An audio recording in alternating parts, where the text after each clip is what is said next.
来，随着这个确诊甲隔离的人数是愈来愈多，抢买到防疫保单的民众嘛大大增加。有这个保险公司推出的保单，包括隔离、确诊，或者是住院治疗，拢有理赔。所以推出了后真抢市，那网站大塞车，现场嘛来真侪人要来抢买保单。他写好了，我没写好。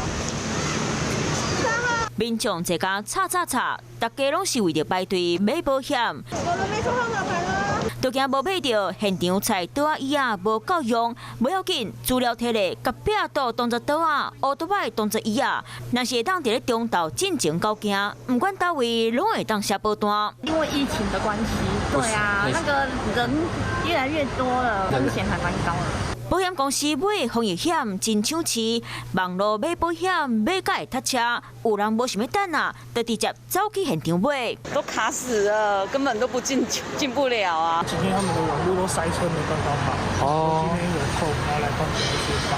看到确诊数和隔离的人数愈来愈多，民众第想要买保险，特别是厝内有囡仔，也未做预防针。小朋友现在还是比较危险群一种啊，所以我们还是针对小朋友的部分来买。本土疫情升温，病毒四个团，民众买保险加一份保障，啊，保险公司的生理嘛对你加压。我是吴一璇，想要收看最新第一手的讯息，赶快加入华视新闻 YouTube 频道，按赞，开启小铃铛，最专业的主播群说新闻给你听。